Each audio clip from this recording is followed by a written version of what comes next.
आज हमने बनाई है ज़बरदस्त टेस्टी कढ़ी की रेसिपी जो कि सर्दियों में गरमा-गरम खाएँगे, गरमा-गरम चावलों के साथ, तो आपको बहुत ही ज़्यादा मज़ा आने वाला है। और इस तरह से कढ़ी आप बनाइए जो कि बनने में बहुत ज़्यादा आसान है। अगर आप चटपटी मज़ेदार कढ़ी खाना चाहते हैं तो इस तरह से आप ज़रूर एक बार ट्राई करिएगा। को बनाने के लिए हमने यहाँ पे ले लिया है 2 कप बेसन जिसे कि छान लेना है। और फिर हमने यहाँ पर ले लिया है घर का बना दही, पर हमने आधा किलो दही का इस्तेमाल किया है।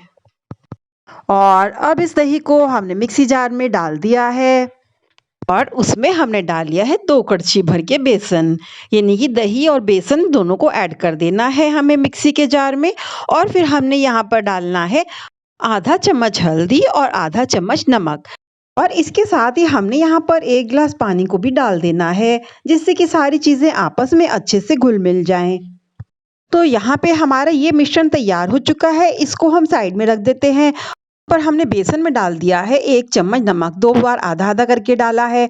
और घर की बनी भुनी पीसी कसूरी मेथी और 1 हरी मिर्च को भी डाल देना है, इसको हमने चिली कटर से ग्रेट कर लिया है। साथ ही में हमने 4-5 कलियां लहसुन की भी डाल देनी है।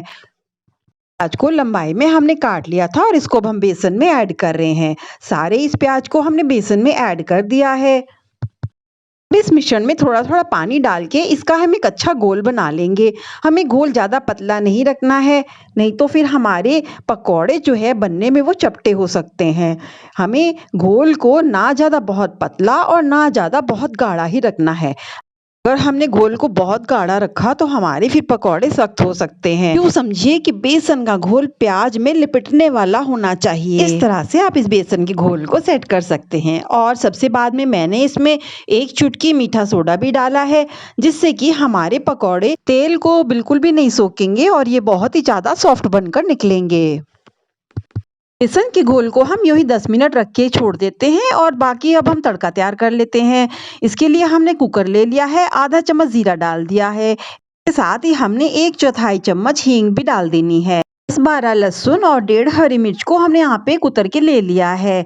इसको भी हम अच्छे से चला देंगे। साथ ही में हमने यहाँ पे 3 बड़े चम्मच लंबाई में कटे हुए प्याज को भी डाल देना है। इस तरह से हमने तड़का तैयार किया है। और साथ ही में हमने यहाँ पर आधा चम्मच घर की भुनी पिसी कसूरी मेथी, आधा चम्मच यहाँ पे क्रश की हुई करी पत्तों को भी डाल दिया है, जिससे कि कढ़ी का स्वाद बहुत ही अच्छा हो जाएगा। यहाँ पर मेरे से एक ज़रूरी इंग्रेडिएंट स्किप हो गया है, जो कि है मेथी दाना। अगर आपके पास मेथी दाना हो तो आधा चम्मच आप इसमें उसको ज़रूर डालिएगा, जिससे कि आपकी कढ़ी का स्वाद बहुत ही ज़्यादा बेहतर हो जाएगा और इसकी खुशबू तो आप पूरे किचन में महसूस करेंगे। इस मेथी दाना को आपने सुनहरा भूरा होने तक मसाले के साथ ही भून लेना है। अगर आपके पास बाजार के सूखे करी पत्ते ना हो तो आप ताजे करी पत्ते 4-6 धोकर कढ़ी में जरूर डाल दीजिएगा। इससे आपकी कढ़ी का स्वाद भी दुगना हो जाएगा। इस तरह से हमने सभी मसालों को आपस में कड़छी से हिलाते हुए अच्छे से थोड़ा सा भून लेना है। इस तरह से बेहतरीन तड़का हमारा कढ़ी का तैयार हो चुका है।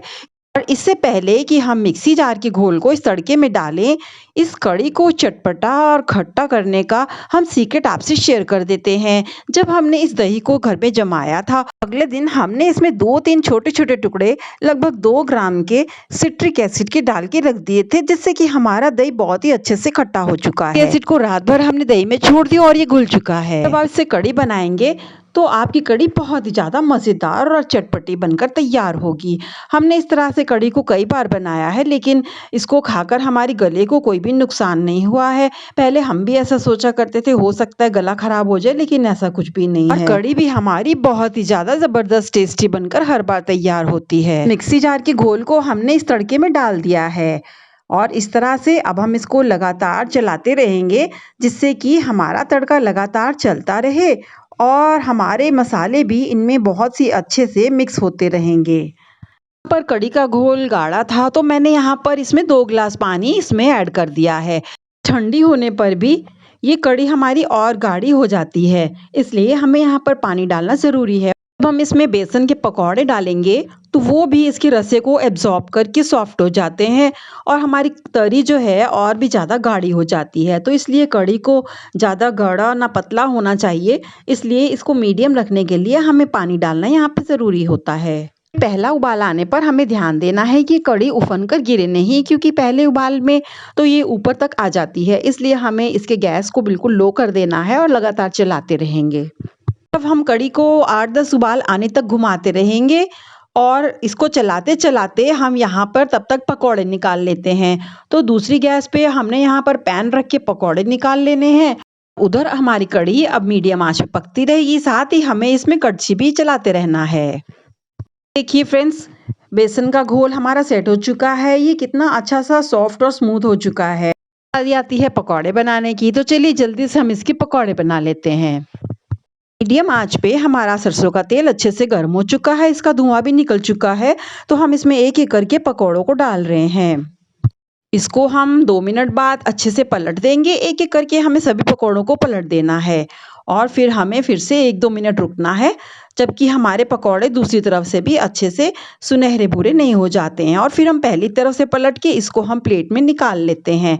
इसी तरह से हमने दूसरे बैच को भी फ्राई कर लिया है। हाथ की सहायता से हमने थोड़े-थोड़े पकौड़ों को डाल दिया है।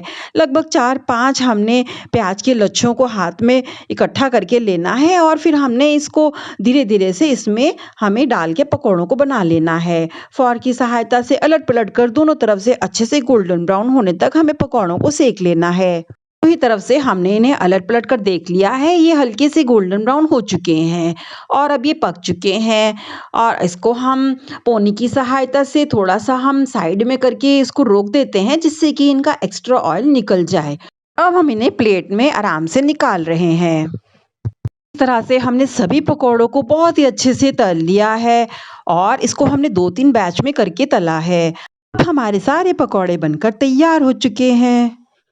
अब बारी आती है इनको कढ़ी में डालने की। चलिए अब चलते हैं कढ़ी की तरफ। हम पकौड़े बना रहे थे, हमारी कढ़ी भी अच्छे से उबल कर पक चुकी है। इसमें अच्छे से उबाल आ चुके हैं। तब तक हमारी कढ़ी भी पकती रही, जब तक हम पकौड़े बनाते रहे हैं और इसे हमने लगातार चलाते हुए पकाया है। अब हम इसमें सारे पकौड़ों को थोड़ा-थोड़ा करके डाल देते हैं। चलिए इस तरह से हम सारे पकौड़ों को कढ़ी में डाल रहे हैं और इसको भी हम एक उबाल आने तक का इंतज़ार करेंगे, ताकि सारे पकौड़े कढ़ी को अच्छे से एब्ज़ॉर्ब कर लें और ये भी उनके साथ मिलके सॉफ्ट हो जाएँगे। इस तरह से अब हमारे सारे ही पकौड़े कढ़ी में अच्छे से घुल-मिल चुके हैं।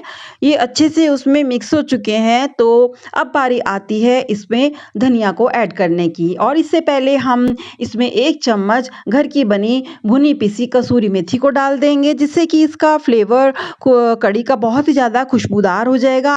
और साथ ही में हमने यहाँ पर 1 मुट्ठी धनिया को भी डाल देना है और अब हमारी कढ़ी बिल्कुल तैयार है सर्व करने के लिए।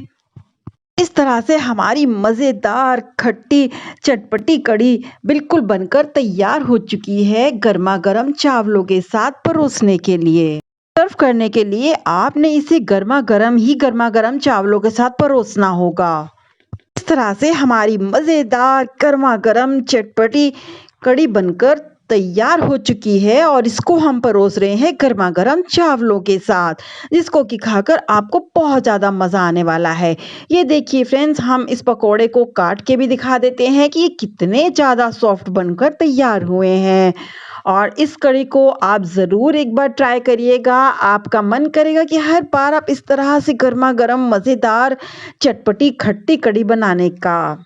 फिर इसके पकौड़ों को देखिए, सारे ही पकौड़े बहुत ही ज़्यादा सॉफ्ट बनकर तैयार हुए हैं। ये वाली खट्टी मज़ेदार चटपटी कढ़ी बनाना और मामी शौकीन की रसोई को सब्सक्राइब करना बिल्कुल ना भूलें।